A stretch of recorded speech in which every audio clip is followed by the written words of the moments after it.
Everyone knows that Hollywood is all about the glamour, and there's certainly a heck of a lot of money out there for actors who make it. Some stars, however, have a lot less money than you might expect. Here are the actors who are poorer than you thought. The time when Lindsay Lohan was Hollywood's hottest young star may seem like the distant past, and it's hard to imagine there was a time when she was raking in the cash, but she was. In the early 2000s, Lohan was getting paid up to $7.5 million per film for some of her bigger movies. So it's not too surprising that the website She Knows reports that as of 2004, the then 18-year-old had a net worth of more than $30 million. What is surprising is that in 2020, Celebrity Net Worth estimated her fortune at just $800,000. Of course, if you've been paying attention, it'll be pretty obvious where Lohan's money went.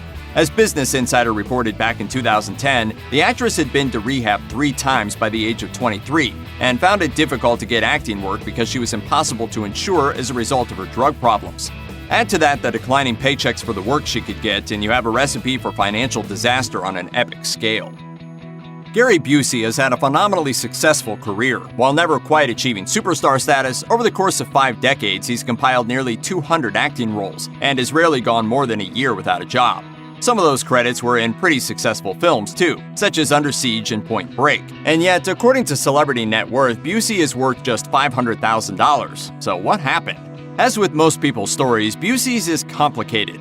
He was once regarded as a major leading man and was even nominated for an Oscar for his work in the Buddy Holly story in 1978. But in 1988, he suffered a horrific motorcycle accident that resulted in multiple brain injuries, which has changed his behavior in ways and had a long-lasting impact on his career. Because I'd seen things I'd seen before, but it was like it was the first time I was seeing them. Busey's actor son Jake says his father's inability to censor his thoughts has made it harder for both of them. In a 2019 interview with Hollywood Reporter, he explained, "The same Busey name that helped me 30 years ago has become a scorpion's tail because it's associated with insanity." Busey's injury also exacerbated an existing drug habit, and the combination of no impulse control, drugs, and a lack of high-paying jobs led to a 2012 bankruptcy filing, in which he listed just $50,000 in assets. Nicolas Cage's slide into the video-on-demand category of film has been one of the most surprising career transformations of the modern age. Cage was once considered an A-list talent and an actor who could both do serious work and play a believable action star. His net worth of $25 million is a lot of money, but considering the fact that Cage was once allegedly worth as much as $150 million and at one point earned as much as $20 million per film, that number seems awfully low. Things make a lot more sense once you take into account Cage's unique shopping habits, however.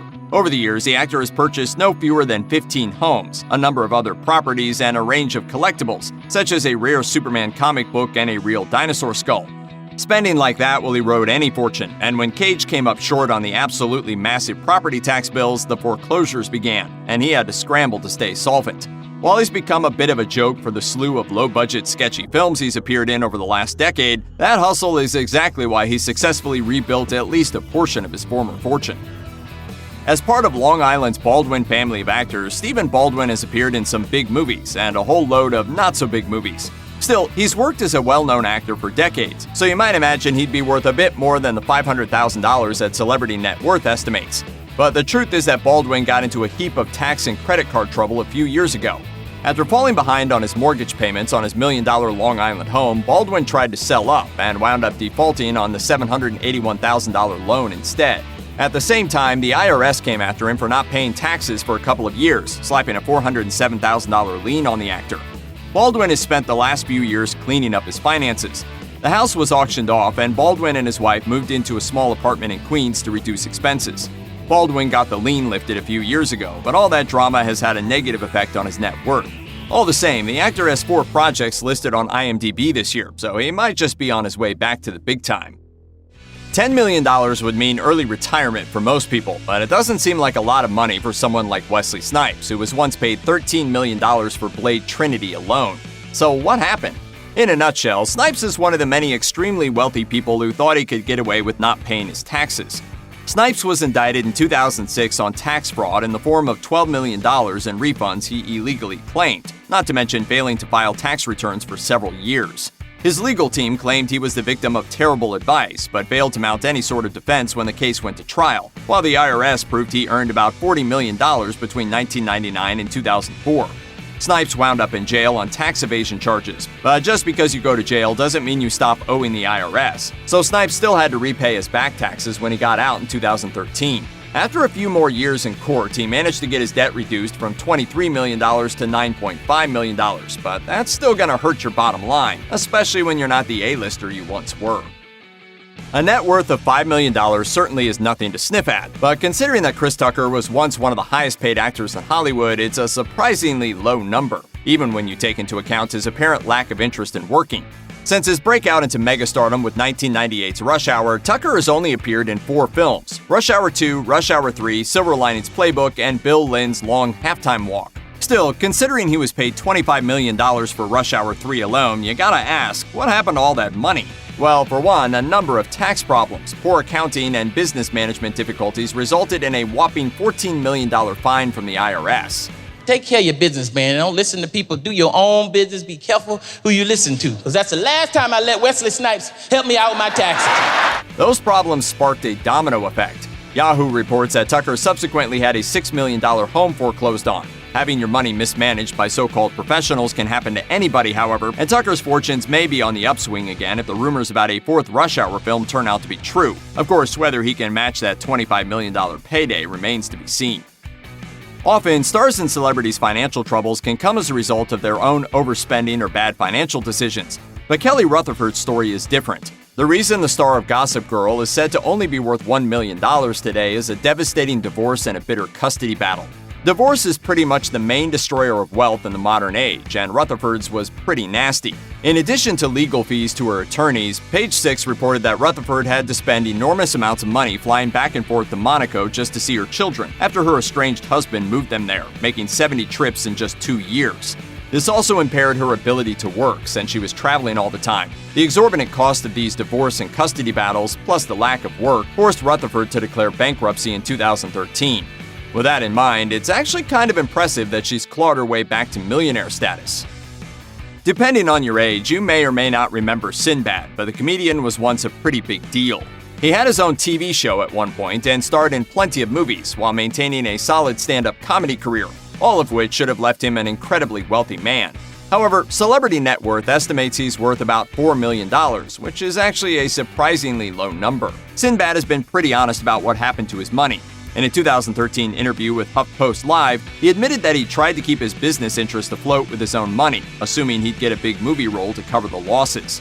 I kept thinking, okay, I'll get one more movie and I'll wipe these bills out, but that movie didn't come. As he struggled to pay salaries and equipment fees, he fell behind on his taxes and eventually had to declare bankruptcy twice. A series of medical crises followed, including spinal fusion surgery in 2015, which further slowed his ability to work while putting pressure on his finances. Luckily, Sinbad has done some sporadic television work in recent years, including a regular role on the now-canceled Fox series Rel, which has allowed him to claw back at least a little of his former fortune. You probably know Teri Polo best from the Meet the Parents films, which together grossed over $1 billion worldwide. A former model, Polo has appeared in over 100 other movies and TV shows in a career lasting nearly 4 decades. Yet she fell into enormous debt and filed for bankruptcy in 2014. And today, Celebrity Net Worth shows her worth to be negative $800,000, meaning her debts far exceed her assets. When she filed for bankruptcy, Polo claimed to have less than $50,000 to her name, with debts of about $1 million, which were mostly tied up in back taxes. She was also being sued by her landlord when she stopped paying rent with almost a year to go on her lease, allegedly leaving her apartment in a disgusting and disastrous state, which added to her legal and financial woes. Polo continues to work, but for now, it looks like most of her salaries are going toward paying off that tax debt. Norm Macdonald is widely considered to be a legend in the world of stand-up comedy. For nearly 30 years, he's been one of the most recognizable names in the business, appearing in countless TV shows and films, as well as doing comedy specials and voice work, all while touring with his stand-up act. In fact, according to IGN, Macdonald was one of television's highest-paid performers as recently as 2018. So how come Macdonald's fortune is estimated to sit at just $1.5 million? There's a one-word answer for this: gambling. Macdonald is famous for his love of gambling. As Mark Maron recounts in his book Waiting for the Punch, the actor once said point blank, "I went broke a few times when I actually had lots of money, with gambling, and I mean broke, dead broke." In fact, Forbes reports that Macdonald was once so desperate to stop gambling that he actually threw away $60,000. No wonder his fortune has taken such a hit. Best known for his roles in National Lampoon's Vacation and Independence Day, Randy Quaid was once one of the hardest working actors in Hollywood. Between 1971 and 2009, he appeared in nearly 120 films and television shows. Along the way, he picked up some pretty hefty paydays too, including $1 million for National Lampoon's Christmas Vacation and $2.25 million for Kingpin. Nevertheless, today, Quaid's fortune is estimated at negative $1 million, largely due to a series of bizarre decisions made by Quaid and his wife, Evie. The Quaids claim they have been targeted by a shadowy organization they call the Hollywood Star Whackers, a group they say has killed many celebrities. Along the way, they've skipped out on huge bills, squatted in properties they didn't own, and tried to live in Canada illegally. While the Quaids have been relatively quiet for a few years and are now living back in Los Angeles, it's been a rough ride, and one which has apparently cost Quaid all of his money. Check out one of our newest videos right here. Plus, even more grunge videos about your favorite stuff are coming soon.